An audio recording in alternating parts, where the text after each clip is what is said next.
The countdown to the NBA draft is on, and all eyes are on what the Philadelphia 76ers will do with the third overall pick. With the first two picks already essentially penciled in, the draft truly starts when Daryl Morey is on the clock, and there does seem to be some growing momentum that a new face has entered the conversation with Tre Johnson potentially in play for the Philadelphia 76ers. I want to break down a recent mock draft from a Sixers reporter I quite respect, is in the know with Sixers Adam Aronson of the Philly Voice, who has Tre Johnson mocked to Philadelphia and lays out all the reasons why. I'm going to dive into exactly why that is the case, make the case for Tre a little bit, and kind of talk through the options, as we know that this is a potentially franchise-altering decision that the Sixers are set to make. Now, before I dive fully into it, do want to remind you guys always to make sure you are hitting that subscribe button. At this point in time, only 30.9% of you guys watching these videos have subscribed to us here at Sixers Digest. We want as many of you as possible part of this Digest family, so make sure you're hitting that button, support, and we appreciate it a ton. Now, to dive right into things here, do want to start off with this report. This coming from Philly Voices, Adam Aronson here, who writes up, number 3 overall, the Philadelphia 76ers select Tre Johnson, shooting guard, Texas. He writes, it is difficult to have less confidence in a prediction than I do right now, because the Sixers have been extremely tight-lipped about their intentions here, and no option is perfect. If he indeed uses a pick this high on the board, my expectation is that the Sixers president of basketball operations, Daryl Morey, will be looking to maximize his chance of landing a long-term star, regardless of how that player fits with the team's current core. I landed on Johnson being the guy through the process of elimination. The players I eliminated, and before I dive fully deeper into this, that is a Daryl Morey trait right there. He is star hungry. That is how he operates, and that's how he has his entire time in the NBA. You listen to him talk very openly to the media about the guys that are difference makers are those top 25 guys in the league, those top 15 guys in the league, and he will take as many bites of the apple and many different chances he can get to get his hands on those. That is kind of how I view this lens for the third pick, or how I believe he will view this lens. That also shifts me to the Ace Bailey conversation that I will continue to sit in that corner here, and I do think that takes away a little bit of the VJ Edgecombe conversation. Yes, VJ is very good, but he is a guy that I think from day one is certainly closer to that role player type of tier, and I do still have my doubts about the handle. He's better than just a role player, don't get me wrong, and that you can squint, and if you look at him in the right game, that you can see a little Anthony Edwards in there, some top-end abilities. He's certainly a good basketball player, but I do think when talking ceiling, that I do feel kind of strongly that VJ is a little bit lower than some of these other guys. Now, we will see ultimately how things shake out, but to walk through Adam with his whole thought process here, do want to continue down in the article, and he writes, then there is Johnson, or part 2 of it, which he writes, Ace Bailey has been the most common prospect mocked to the Sixers here, but there are so many real red flags. His poor shot selection, his lackluster handle, and the fact that he's so far has been close to a non-creator for others. Bailey's size and shot-making prowess should enable him to succeed at the NBA level in some capacity, but star outcomes are a big ask for a player with his weaknesses. VJ Edgecombe is thought by most to be Bailey's strongest competition here, but his own scoring upside is questionable. Edgecombe is a dominant offensive player in transition, but whether or not he can consistently generate good shots and make them when facing set defenses is very much in question. His pathway to being an elite offensive player is a bit murky. Con Knipple seems like a lock to be a helpful NBA player, and he fits extraordinarily well with the Sixers, but many questions if he has a real chance of becoming a star player because of extremely limited explosiveness off the dribble. I think Knipple should be a serious candidate here, and would not be surprised if the Sixers are at least weighing the option of picking him, but his lack of burst could take him out of the running, and these are sort of the reasons why he doesn't believe in each of these guys. I think that's a little bit harsher on Ace than he deserves, to be perfectly honest. I do feel strongly that Ace is the most polarizing draft prospect I can ever remember, that there are guys that will look at you with a straight face and say, I can't even see him being an NBA player. This is like a Kevin Knox situation. There's also people that are like, he's absolutely Paul George and Kevin Durant part 2 right here. I think the reality is in between both those, but if I'm a betting man right now on which of these guys achieve their peak, I feel strongly in putting that behind Ace Bailey. That everything that I've heard about him from a personality standpoint, from his work ethic standpoint, from people I know a little bit at Rutgers, all backs that Ace wants it in a way that guys should. That if you're taking a guy with a third overall pick, you should want that. Now, that is not to take away with some of these guys, and continue the conversation into Tre Johnson here. Adam writes, then there is Johnson, who is not without his flaws. He will be a poor NBA defender almost certainly. He needs to become a much more willing driver to round out his scoring arsenal, and he's going to have to put on some more bulk to become a viable finisher against NBA competition. But Johnson is a truly nuclear shooter. Draft expert Ahmed Jama told us last month that Johnson's lone season at Texas was, quote, the most impressive jump shotting season for a freshman since at least the advent of college play-by-play statistics, which was 2010. He shot a tick under 40% from three-point range on absolutely massive volume, making all sorts of difficult shots. And to continue on, there's a whole lot of work ahead for Johnson to actually to actualize the sort of star outcome the Sixers are hoping for, but he has the foundation, and just as importantly, he has the time. Johnson will remain 19 years old until the last month of his rookie campaign and possesses all the talent to reach great heights. Does Johnson fit with Tyrese Maxey and Jared McCain? Looking into the distant future, he does not. He could definitely fit with one of them, but he's likely never going to start at small forward for any context, let alone with an undersized backcourt next to him. The Sixers, however, are not in a good enough team-building situation to worry about that when making a pick this high.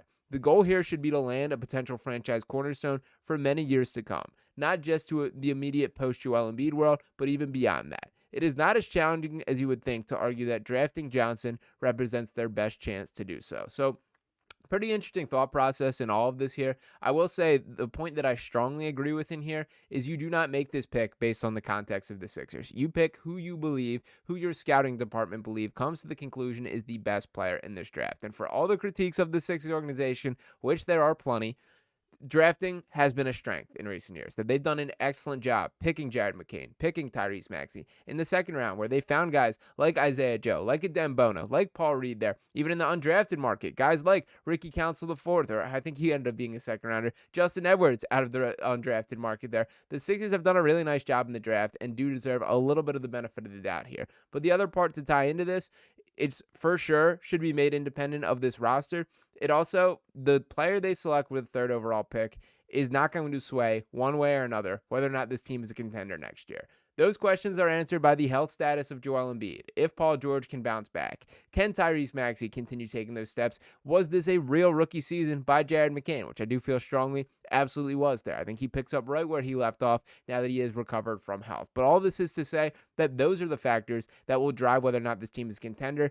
It is not who they selected the third pick, regardless of who that is. You just don't see players move the needle to that margin for at that soon in their career. It is very, very rare that is the case there, and I don't think any of these options at 3 fall quite into that category. Now, to dive a little bit deeper into Tre Johnson specifically, I did just want to pull up some strengths and weakness that I think lay it out here. This coming from Hoops Hype here. The strengths that they write on Tre Johnson: a tough shot maker who can score at all 3 levels with advanced footwork, a high release point, and great balance. A versatile scoring threat, a 1.259 points per possession on spot-ups, 1.083 points per possession in transition, 1.2 points per possession on catch-and-shoot jumpers. And generally, all these metrics, anything above 1 is what you're looking for. That's kind of the baseline that you should keep your eye on. So each checking that box there. Confident pull-up shooter, smooth mechanics, and NBA range from 3. An effective off-ball movement and ATO plays. Good inbounds, sets, curls, screens, relocations. He's a solid isolation scorer, 0.860 points per possession, so I'm not quite solid, I would say there, who can get separation and create his own shot. He's polished off-the-catch shooter, especially in rhythm, and great in transition. Good IQ and shot preparation, understands spacing, and can find soft spots in the defense. Flashy handles and shifty moves help create space despite average burst. Draws attention from defenses, can use gravity to collapse defenders. So the selling point for Tre Johnson, he's a bucket getter. If you are just a hooper kind of view guy, that's how you view guys. You want the best hooper. You want the guy that is just you drop him off on a blacktop and he's gonna be the best basketball player out there. That's very much Tre Johnson. That's who he is. I kind of think there's a lot of downside that they aren't fully leaning onto here. And to touch on some of the weaknesses before I go in on that, it writes up, playmaking is still underdeveloped despite high usage, 28.4%, averages just 2.3 assists per game. Shot selection is inconsistent, forces contested shots, and takes tough mid-range attempts. Not drawing enough contact, only 2.9 free throw attempts per game, despite high volume. He struggles finishing through contact and lacks physicality at the rim.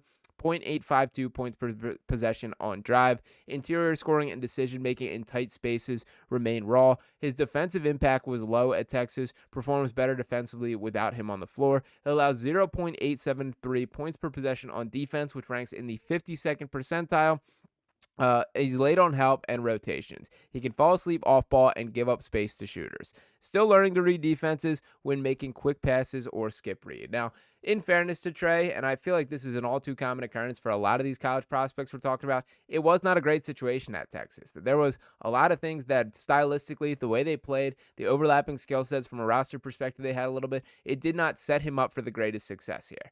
I also, and this stood out to me a lot when watching a little bit of Tre Johnson, you do see the moments where he doesn't get the ball. And in fairness, there were spots where he probably should have get the ball, but the immediate reaction is the slumped shoulders or him pouting a little bit off in the corner. And that stuff definitely bothers me. And I only think it's more magnified as there's more money in the bank account and they have a little bit more, something next to their name as you're like an NBA player there. I don't love that. And that's not something that I'm fully holding against him. My larger concerns with Tre is I really have some doubts that, like, I think defensively he's going to be a below average defender forever. And I think when we are talking about, I know we're just not making it based on the context of the Sixers roster, but when you're sort of already rolling that dice with a guy like Jared McCain, I don't love that. I also think he's like very much a two guard at best. Like, when you have the conversation about VJ Edgecombe or Ace Bailey here, they very clearly to me could scale up and guard bigger guys. Tre Johnson, I don't see a world where that is the case here.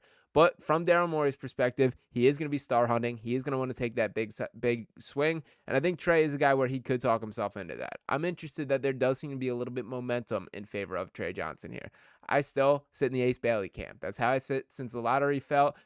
Has been my feeling, and I'm not moving from it quite yet. VJ, I'm certainly the closest to and definitely see the appeal there. I'm just not quite a Tre Johnson guy, but would love to hear your guys' pitch in the comments if you agree with this. If you are a Tre Johnson guy, you don't break Kevin Durant's scoring records at Texas by accident. There is no doubt that this dude can fill it up, but I think the entirety of his game still leaves me a little bit too much to be desired with to take him with the third overall pick. But do want to hear from you guys below. Do you agree with this? Do you agree with Adam that that is the direction the Sixers will go at 3? And should they? Is Tre Johnson your guy? Let me know in the comments below.